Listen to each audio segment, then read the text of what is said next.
Day 9, guys. Crazy that's already here. The ninth habit. So, Oof, almost um, done. so if I were to ask you, like, people on their deathbed, what's the biggest dying regret that people have? There's been multiple studies that have corroborated this, but like, what do you think the biggest regret people have is when they know that they're on death's doorstep? Well, it certainly isn't that they spent too much time with loved ones or they made too much money. Yeah, it's. They don't regret that, but a lot of times when they do make too much money, it's because they had an imbalance in their life and they regret not doing what they really loved or spending time with the people that they love the most, or Yeah. going and just going for it. I think, didn't the study say that like most people regret most not living the life that they came here to live? Exactly. They that's exactly what it was. They regret that they feel like they lived life sort of for someone else, or they didn't live their truest selves. Yeah, And it's like, man, that would what be would sad. that be like? That would be sad. But one of the quotes that we love, Mm. yeah, is the great from Oliver Wendell Holmes about people dying with their music still in them, like that. Like if there's one thing I would say that I fear the most, it's that. It's like there's so much inside of me, there's so much inside of everybody that just wants expressed, that just wants an avenue and a vehicle for the world to see. And it's like everybody has music in them. Like Yes. you have a musical masterpiece in you that is so grand and even beyond your wildest dreams to understand how beautiful it is. And I hope you know that when we're talking about musical masterpiece, we're not specifically saying you play an instrument. We're saying that you have something, Your greatest life. you have something inside of you that if you don't share, other people will miss out on something Absolutely. amazing. Absolutely. Like you have something to add to this world that is just incredibly unique and powerful and exciting that only you can do. Like only you. Seriously. You were born for this. So what is it? Who are you and what were you born for to do? What is your destiny? We're going to help you uncover that a little bit today, because when you reach for the stars or you shoot for the moon, you're going to land a lot farther than the nearest job. And so many of us are stuck Seriously. in mediocrity. Absolutely We're stuck right. in a 9-to-5 rut that we hate. We look forward to the weekend or to retirement, or we hate Mondays because we're in a situation that we don't love. It doesn't light us up on fire. Seriously. Like, how many of you, and I'm guilty of this just as much as anybody, feel like you may have settled for a job that's less, less than you're worthy of, or settled for even a companion or a lifestyle that is just way beneath your dignity. Like that is what literally we do. Or you went for a job that somebody else chose for you. Is exactly right. Your parents told you should be a lawyer, so you just kind of did what they told you to do, and then you get there. Like I just read a book, Vishen Lakhiani, Yeah. The Code of the Extraordinary Mind.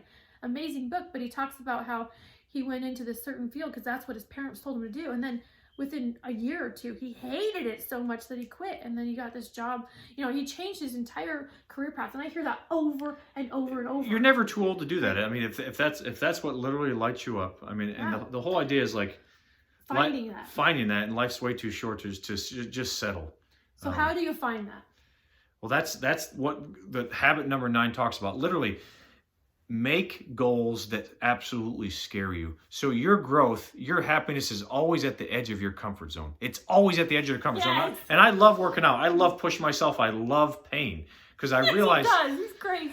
like literally, like you push yourself to get your body where it craves and loves pain because it knows like there's growth and there's expansion and there's improvement. So like literally, this chapter is pretty amazing. I talk about how we're all stuck in this comfy cage.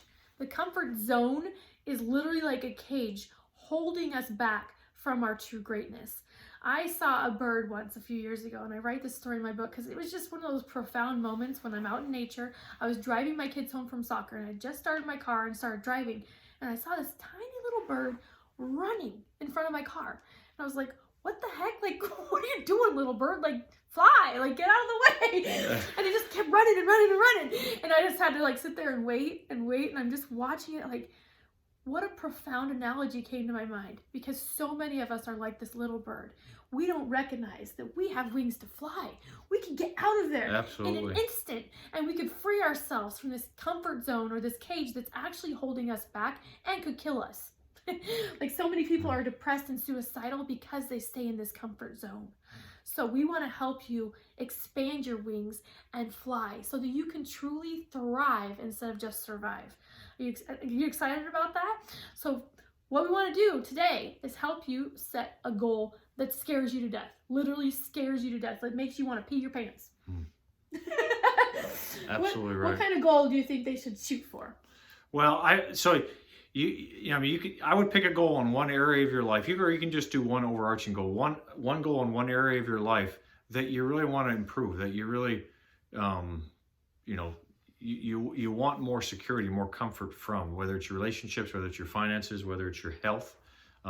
Like seriously, a goal that just scares you. It seems impossible. It seems like there's no way I could ever do that. That's what we're talking about. Absolutely. Like so over the top that's like for me, I set a goal to be able to do 22 push-ups, and I know that sounds ridiculous to like someone like him or like many of you, but to me that scared me to death because I couldn't even do one push-up on my knees for like my whole life. Like okay, I could do some on my knees, but I could never do a full one whole body length, full length push up.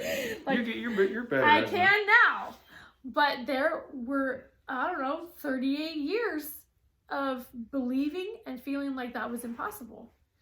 And then I set a goal to be able to do it. And that whole story is in my book. I'm not going to tell you about it right now, but literally, if you just take one thing, it might seem ridiculous to somebody else. It might not seem huge to them, but it's huge to you. And that's what matters. We want to help you get out of your comfort zone one goal at a time. Now, what you're going to do is take that one goal and write it down. And then you're going to write down the medium-sized goals that you would have to achieve to get to that one goal. And then you're going to take each of those medium-sized goals and break them down until you have so many little baby steps that you can take one step today. One baby step. Because literally mountains are moved and things are achieved one baby step at a time. You know, our baby just started learning to walk. Yeah, she did. It's just another life lesson from a baby. Because everything we ever needed to know in life was learned from it when we were already a baby. She literally starts walking, takes a few steps, and falls. And instead of crying or getting down on herself or feeling like a failure, she just gets back up again. It doesn't stop her. It doesn't faze her. She doesn't feel like a failure. And that's the amazing thing with baby. Like, there's no such thing as failure that registers in a baby's mind. No, that's like a conditioned response that we get as adults, or that we get, in childhood, in elementary school, when we don't do well on a paper, we get a bad grade back, and all of a sudden that means that we're not good enough and we shouldn't even try that. Like, that was too scary. That feeling hurt. But we didn't have that as a baby. So if you can learn that your failures are actually stepping stones to help you learn how to do it better and better and better. Every time the baby falls, you might consider that a failure, but she considers that a way to like, oh, okay, maybe I just need to tweak my foot just like this, maybe a little bit more. And every time you do something towards your goal, you're learning. Whether it's something good or something bad, stop with the labels, because all of it is good. Exactly. If you learn to look at it a different way and recognize that if you are taking that step, you are dominating your life and getting to the next level, and you're escaping that comfort zone little by little by little to the point where you're expanding and you're becoming the kind of person that you were born to be. Totally true. So it's time for you. It's time for you to sit down and really just evaluate your life and think about, what is it that I've really always wanted to do, but never felt like I had enough money, enough time, enough health, enough connections for. Like, what is it that you really were made to do? Like, if you want to speak another language, start getting the Rosetta app or something to start baby steps learning that language. If you want to get a dream body, start with taking a walk every day or eating a little bit more green vegetables. Whatever it is, you have to start with the baby steps, but you also have to have the big picture in mind. Seriously. Where you're going and why. You get yourself and your mind into a place where you know that you start to believe that you can do it, and the world absolutely will be a path to your door and find you and help you in this effort. So you absolutely can do it. There's no stopping you. The only thing that's stopping you is you. So dream Just get big. that in your head. Dream big. What scares you? What makes you afraid? And absolutely go for it. Like, do it. You guys got it. Yes, I'm so excited for this, because once you start recognizing how fun it is outside of the comfy cage, you're gonna see your wings start to expand and grow and grow. It's like so nothing. We're like, what the heck was I thinking? Why was I holding myself back for so long? song. So true. So true. It's so exciting. We love you.